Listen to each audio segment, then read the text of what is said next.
Olá! Os professores estão sempre se perguntando sobre o que devem fazer para que os alunos realmente aprendam.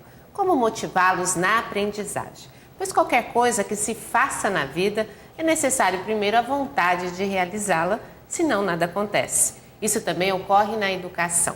O professor deve descobrir estratégias, recursos para fazer com que o aluno queira aprender. Em outras palavras, deve fornecer estímulos para que o aluno se sinta motivado. No programa Cidadania em Pauta de hoje, vamos falar sobre motivação na aprendizagem escolar. Para falar com a gente, está aqui em nossos estúdios a pedagoga Silvia Regina Pincerato Petrilli. Petrilli, né? Isso mesmo. Eu queria agradecer a sua presença aqui. Eu é que agradeço a oportunidade de participação. Ok. Então, como se dá esse processo de aprendizagem? O processo de aprendizagem é um processo que é particularmente do aluno. Ele é quem constrói esse processo de compreensão dos objetos de conhecimento. E ao professor, cabe compreender esses processos de conhecimento pelos quais passam os alunos e organizar situações ou estratégias de ensino que levam à aprendizagem. Bom, e esse processo, como que é? É um processo é interno do aluno, de compreensão. Então, você não ensina o aluno a aprender, ele aprende. Isso é meio complicado. É complicado quando a gente não é pedagogo. Uhum. O processo de aprendizagem é um processo interno do aluno, um processo onde ele, por meio da reflexão, ele vai construindo significados sobre o objeto. Por isso que é um processo pessoal, interno, de reflexão do aluno.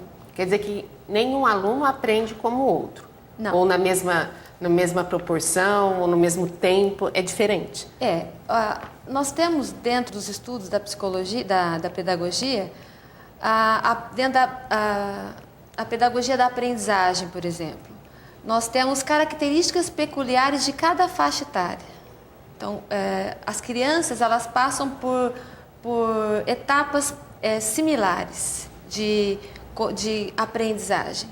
No entanto, o que marca e define, acaba definindo, na verdade, esse poder de aprendizagem, são as experiências que cada aluno vivencia. Então, ao professor cabe, na verdade, conhecer quem é esse aluno, qual é a sua faixa etária, então as características peculiares dessa faixa etária, dessa criança, de onde essa criança vem, quais são as experiências que ele vivenciou, as expectativas em relação à aprendizagem, as expectativas em relação à escola, ao estudo, para, diante dessas informações, organizar, planejar suas estratégias para que esse aluno, de fato, aprenda.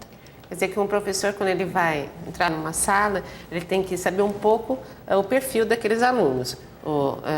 A realidade socioeconômica Sim. deles, a idade, tudo isso vai influenciar. Sim, é o ponto de partida primeiro, o professor, diante das metas que o próprio currículo estabelece, como metas de aprendizagem para cada faixa etária, para cada série, para cada ano, o professor, ao entrar na sala, ele tem que estar buscando essa compreensão de quem são os seus alunos, de onde eles vêm, o que eles sabem, quais são as suas expectativas, as suas necessidades, dificuldades. Então, é todo um quadro que o professor tem que construir. E aí, esse quadro a gente chama de registros. O professor, diante das informações, ele vai compondo o cenário da sua sala. Aí, diante desse mapa dos seus alunos, é que ele vai organizar o seu plano de aula, organizar passo a passo as aprendizagens dos alunos. E o professor está sozinho nessa história? Sim e não. Se a gente for analisar essa questão pela ótica das organizações escolares, o professor, ele tem, estando dentro de uma unidade escolar, ele tem toda uma equipe que trabalha em função dessa organização, da gestão das aprendizagens. Então, tem lá na escola o coordenador, tem o diretor, os outros professores, que são companheiros de sala de aula, toda essa equipe ela tem que estar unida. O que acontece é que em algumas situações isso acaba não acontecendo. Então esse é um dos fatores que podem acontecer dentro desse processo, que dificulta um pouco essa aprendizagem do aluno. Quer dizer que se essa interação não acontece, mas quem sofre mais mesmo é o professor, porque ele está diante do aluno e a qualidade, né, do que o aluno está aprendendo é cobrado do professor, né? A qualidade é cobrada hoje da escola de uma forma geral, né? Então a educação hoje ela vem cobrando a qualidade do ensino, a qualidade das aprendizagens. Então o ensino hoje ele vem bem pautado na questão das metas de aprendizagem. Mas essas metas são atingidas somente pelo professor, porque também a estrutura, não só pessoal, mas a estrutura física, né, tecnológica da escola influencia, né? É um todo. Então, para que essa aprendizagem de fato aconteça, então, vários elementos influenciam, né? Vários elementos compõem. Então, por exemplo, o aluno é um dos elementos. Então, ele traz toda a sua carga cultural, de experiências, de vivências externas à escola. A escola, por sua vez, é um outro espaço, né? Que tem toda uma dinâmica e uma complexidade também. Ali dentro tem professores de diferentes lugares, com diferentes formações, com diferentes perspectivas. Tem a gestão desse currículo, tem os equipamentos, materiais didáticos, infraestrutura. A direção da escola, como ela quer conduzir também, né? Então, vários. Então, a aprendizagem é um fator, né? É um ponto importante, é o objetivo da escola. Quer dizer, é o mais importante, né? Assim, um aluno aprender, a meu ver, né? É o ponto mais importante, é para isso que a escola existe. Né? Certo. Um bom professor tem que saber ensinar? É função, é dever. O primeiro dever dele é ético. Não é? Eu sempre digo nas minhas reuniões que a função principal do professor é ensinar. É para isso que ele se formou, para que ele recebeu um certificado de habilitação para aquilo. Então, é o primeiro e único compromisso dele em relação à sua profissão, é ensinar. Agora, ensinar a todos é um compromisso ético que todos os profissionais devem buscar. Né? E aí, as dificuldades todos nós temos no dia a dia.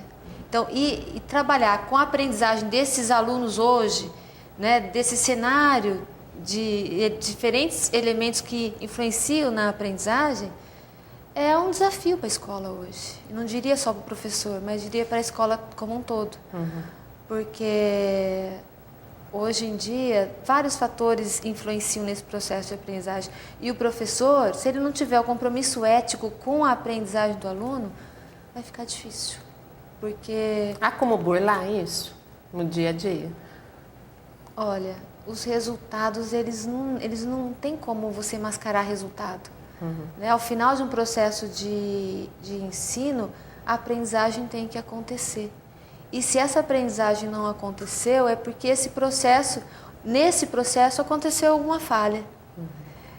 E aí, nessa questão do princípio ético, por exemplo, do professor na profissão, eu não posso justificar que, por exemplo, eu ensinei ele que não aprendeu.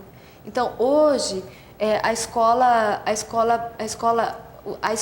e o professor, eles precisam de uma estrutura teórica, técnica, administrativa, material, para que esse processo aconteça com sucesso, com qualidade. Na questão do professor em si, na formação dele, a formação está preocupada com esse tipo de problema, por exemplo, de motivar os alunos? Os professores estão preparados para a motivação dos alunos? Olha, eu diria que o professor está preparado para motivar os alunos?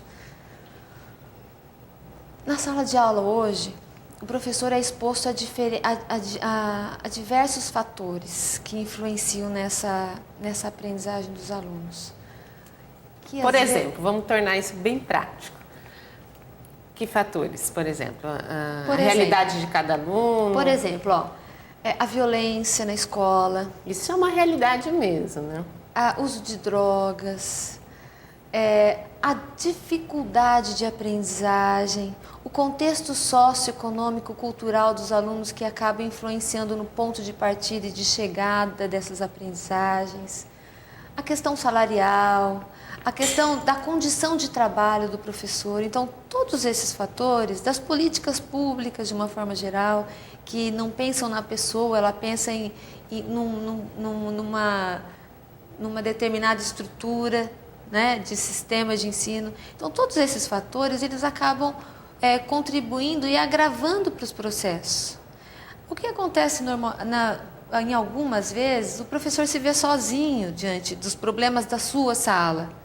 E a ele é colocada toda essa responsabilidade da aprendizagem do aluno. E nem sempre o professor sozinho dá conta.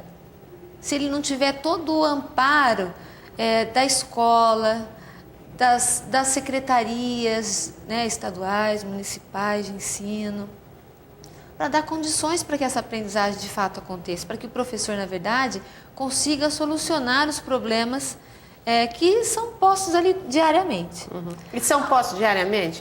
Diariamente. De problemas? Diariamente você tem problemas em sala de aula, né? Porque é um organismo vivo, imprevisível. Problemas de dentro da sala, problemas que eles trazem de fora? De dentro da sala, problemas relacionados à questão familiar, problemas relacionados à questão de relacionamentos internos, problemas relacionados ao relacionamento entre aluno e a construção do conhecimento, que nem sempre é um processo fácil. O professor se vê, às vezes, sem saber o que fazer. E se ele não tiver um apoio externo da escola, fica tudo muito difícil. Como seria essa dificuldade? Vamos ver, explica um pouquinho melhor. Explicar? Vamos dizer que em uma sala de aula, né, 20 alunos, o professor alfabetizador, ele se utilizou de diferentes estratégias durante um bimestre e ele não viu progresso nos seus alunos. Tentou tudo aquilo que ele conhecia e não deu certo. Aí vem a coordenadora e fala assim, olha, os seus alunos não evoluíram, né? O que está acontecendo? Com você. Com você ou com seus alunos. E aí, o que normalmente a gente escuta assim, mas os meus alunos têm muito problema. A família não ajuda. Né? Como que posso? Né? Como que eu posso dar conta disso? Já fiz tudo que eu podia. E aí, nesse sentido... Há casos assim, de uma sala inteira não ir para frente? Não, uma sala inteira não, mas 8, 9, 10, tem. Quer dizer, é um comum, número grande. É um número. E a gente não pode trabalhar com a média. A gente tem que procurar. Nosso trabalho, nosso compromisso ético é com todos. Não pode ser com alguns. Né? E aí sempre tem as dificuldades de aprendizagem no processo. E o professor também fica nessa corabamba, né? Porque ele não sabe Ele até é cobrado, quando... Ele é cobrado também. Será que eu não estou conseguindo atingir? E aí, nesse sentido, hoje em dia, a formação do professor, ela vem pontuar em que sentido? Que a sala de aula hoje não tem mais como você trabalhar de uma maneira geral. Por quê? Porque os processos são particulares. Os indivíduos aprendem de diferentes formas e em diferentes tempos.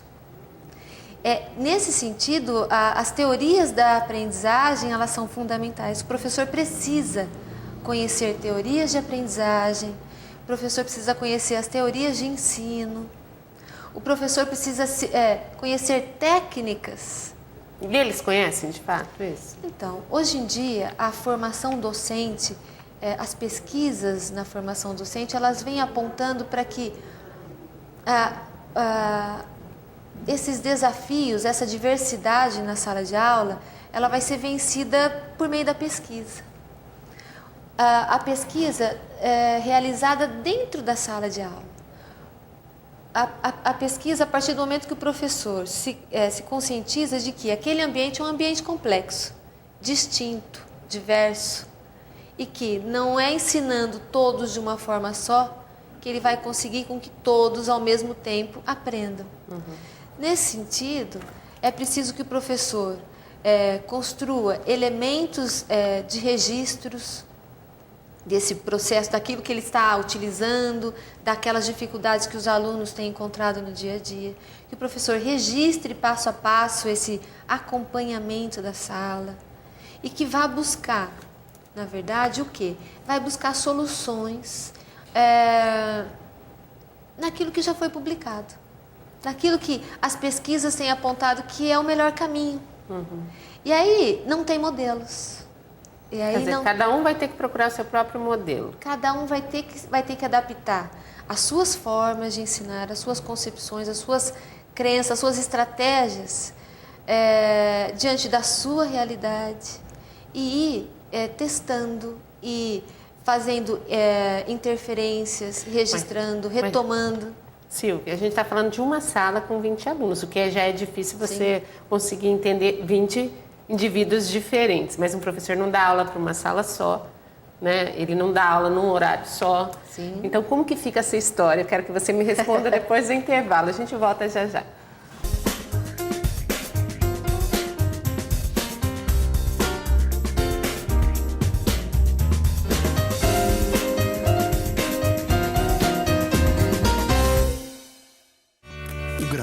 Sabe onde quer chegar. Por isso já conquistou tantas coisas, como esse monte de sorrisos. Ele sempre correu atrás dos seus sonhos. Muitos viraram realidade, como o seu hospital altamente especializado. Muita gente faz parte disso, porque a cura do câncer é uma causa nobre e precisa avançar ainda mais. Essas crianças sonham com o futuro. E para esse futuro acontecer, deixa a causa te abraçar. GRAAC, combatendo e vencendo o câncer infantil.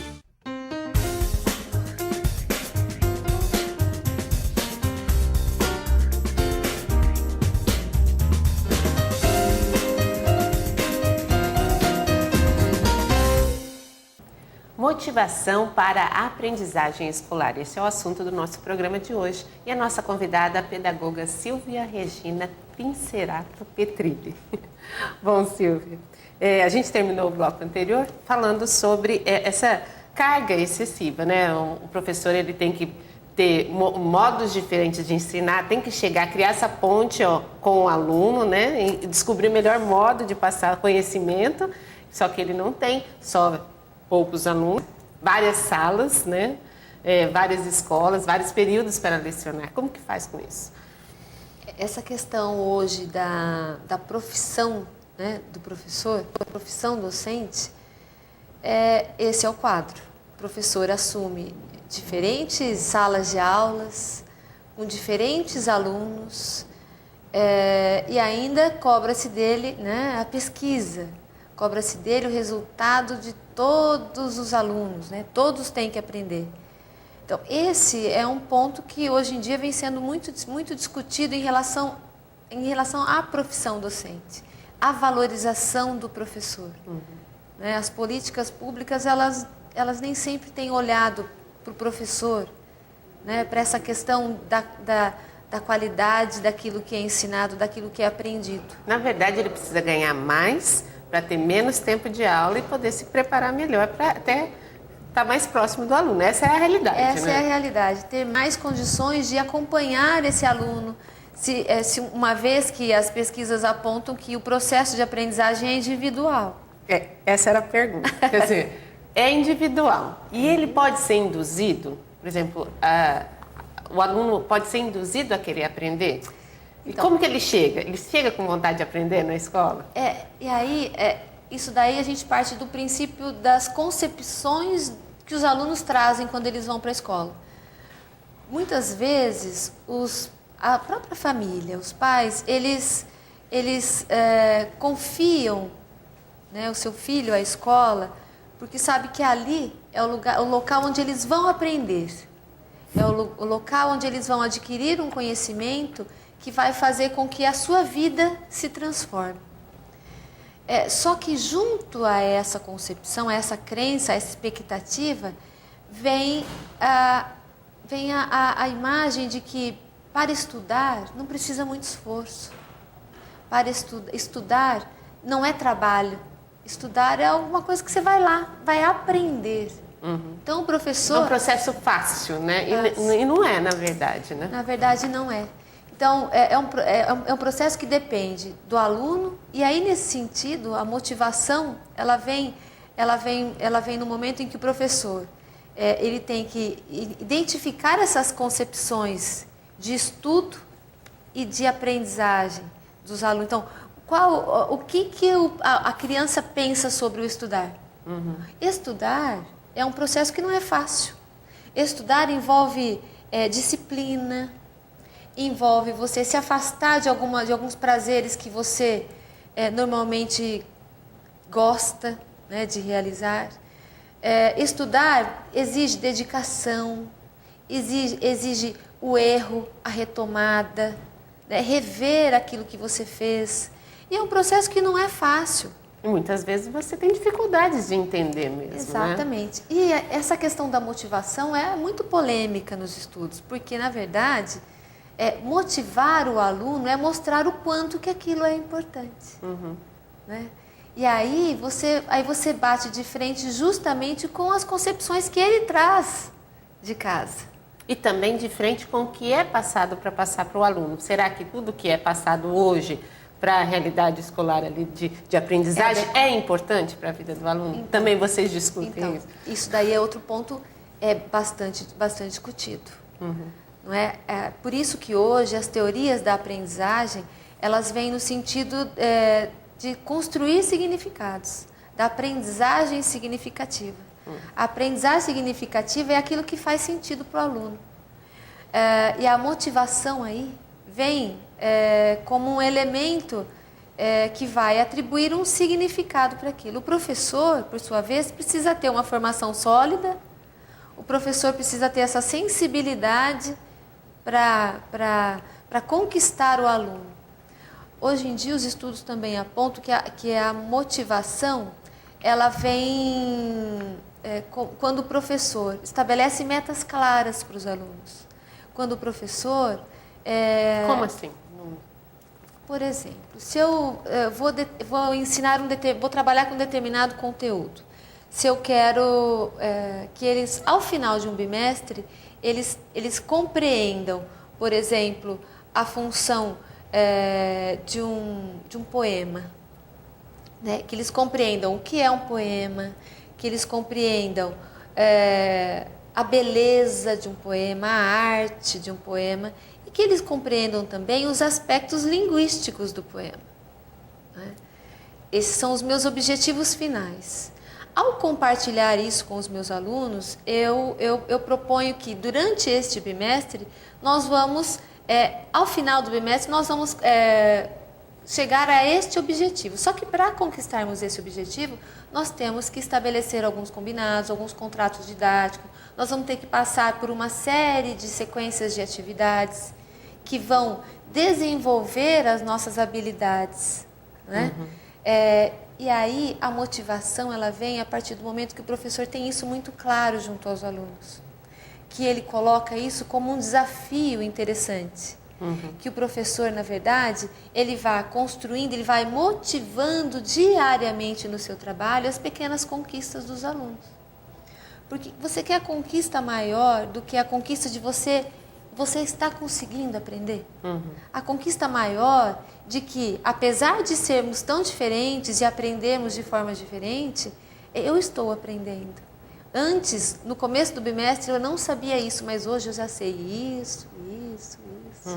Então, essa questão da motivação, ela vem a partir do momento que o professor pontua, que o professor reforça aquilo que ele já aprendeu e aquilo que ele ainda precisa para conquistar o objetivo final. Isso é muito legal. Isso é feito assim, isso é orientado. Né? Isso é orientado. Acontecer. Porque o próprio aluno sabe que ele evoluiu, né?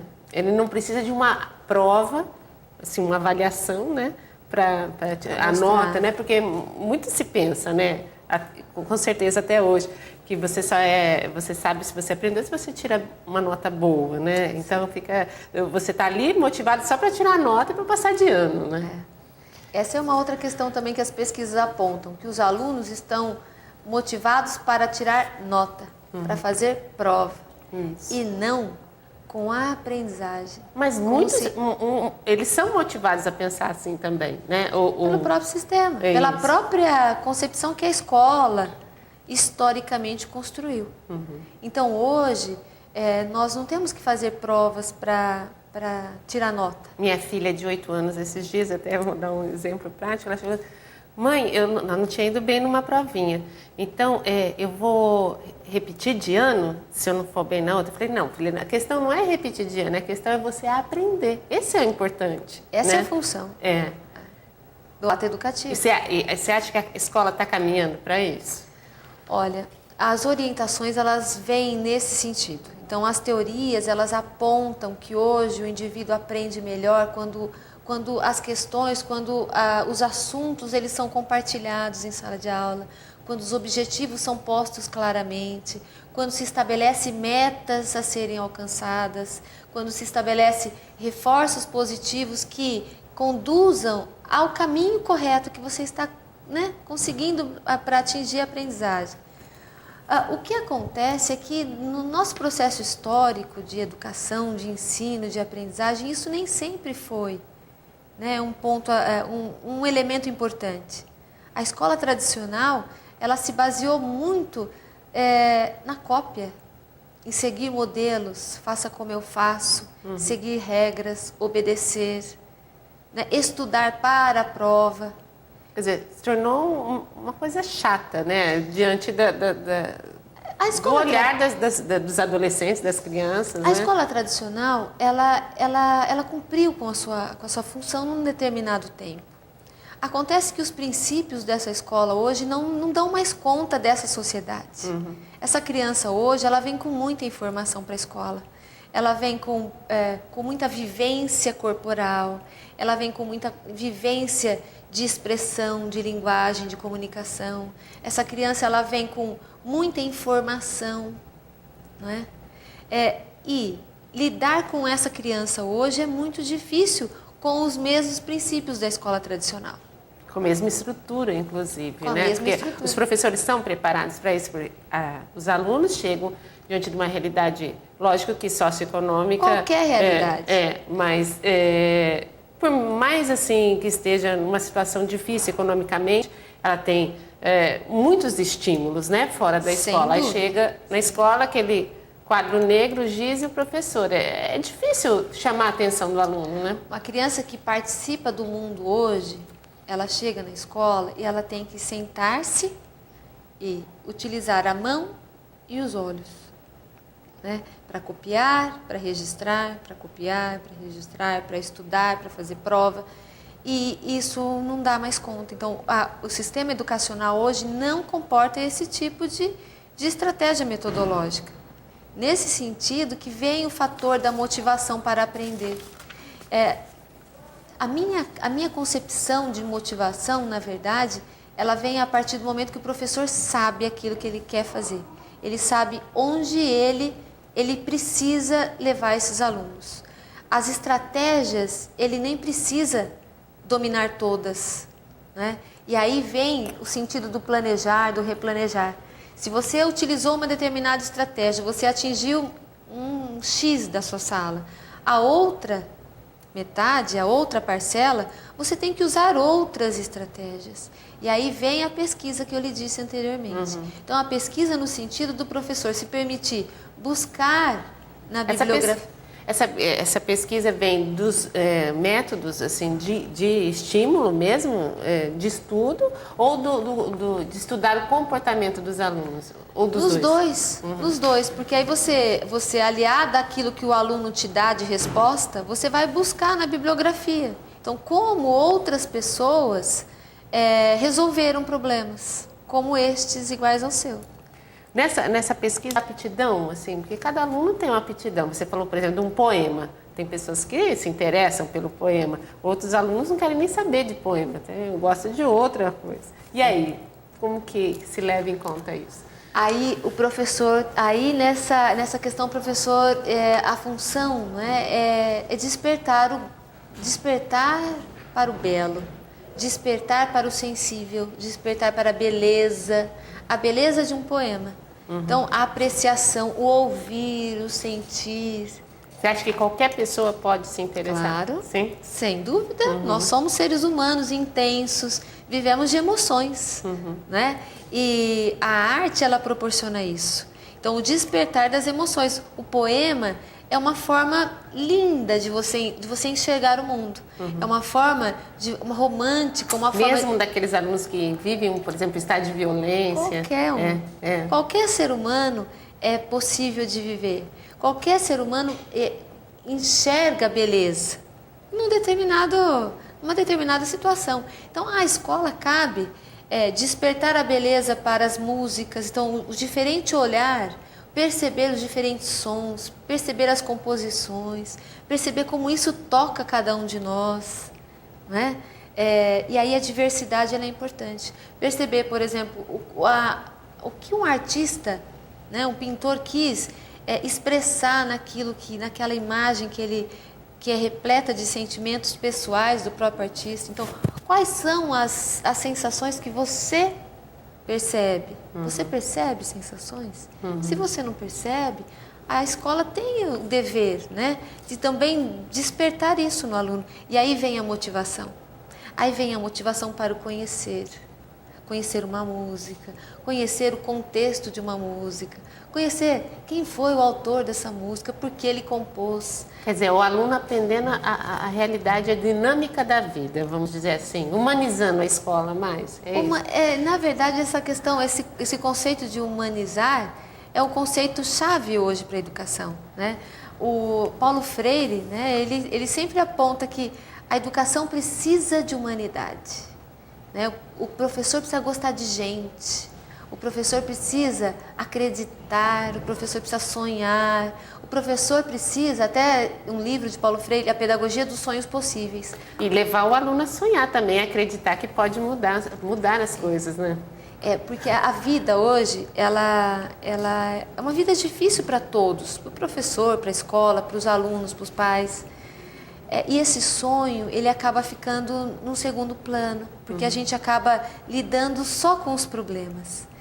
E todo ser humano é capaz de se permitir, de sonhar, de viver, de experienciar situações de prazer, né, que levem a motivá-lo para aprender, para descobrir as coisas. Bom, Silvia, infelizmente o nosso tempo está acabado mesmo, mas eu queria que você falasse assim, última coisa, para quem está nos assistindo, e até para motivar seus filhos também a quererem estudar, né? E o que você falaria, qual que é o principal desafio para você, assim, como que a gente deve lidar com essa situação? Lógico que não existe uma receita, é muito complexo o assunto, né? Mas queria que você finalizasse nossa entrevista. Eu penso que tanto os pais quanto a escola, o professor, ele tem que mostrar significado naquilo que ele está procurando, né, que ele acredita que seja importante para o aluno, para o filho, né? Enquanto aluno, o professor colocando metas claras, né, e construir passo a passo o caminho para atingir aquelas metas e valorizar as conquistas, né? Retomar as falhas, encarar as falhas como um processo de pensamento, de reflexão, mas que não leva ao caminho para atingir aquele determinado objetivo. Eu penso que esse é o fator principal, né? Só que para isso o professor tem que se valer de instrumentos que lhe dão competência para ensinar mais e melhor. A gente estava falando sobre essa responsabilidade que a escola pegou, né, da sociedade, porque as mães foram mais para o mercado de trabalho, quer dizer, os filhos estão mais na escola do que estavam antes, né? Sim. E toda essa carga de responsabilidade foi passada para a escola, quer dizer, a escola também tem que receber a contrapartida disso, e inclusive o professor, né, dessa carga de responsabilidade também, né? É uma responsabilidade que tem que ser compartilhada, né? É o professor junto com o coordenador, com o diretor, com os alunos, que os alunos também, eles são solidários, de acordo com o Freinet, o aluno é solidário, ele é participativo, o aluno coopera, mas ele precisa ser sensibilizado para isso. E as famílias também, né? Sensibilizar as famílias da importância da sua contribuição, não em relação ao ensino, mas em relação ao processo de estudo, de responsabilidade, de acompanhamento. De construção do ser humano, né? E eu sempre digo que um pai, por exemplo, não precisa nem ser alfabetizado para poder valorizar e acompanhar os estudos do seu filho. Sentando ao lado dele, né? Acompanhando, sentando ali, valorizando aquele momento de sentar, de pensar, de construir, ele vai conseguir fazer o seu papel de pai e certamente contribuir para o papel da escola. Motivação e estímulo para o aluno também, né? Certamente. Obrigada a você que nos assistiu. Espero você no próximo programa. Lembrando que o Cidadania em Pauta vai ao ar em três dias da semana, segunda, quarta e sexta, em 2 horários, às 8h30 da manhã e ao 12h30. Espero você.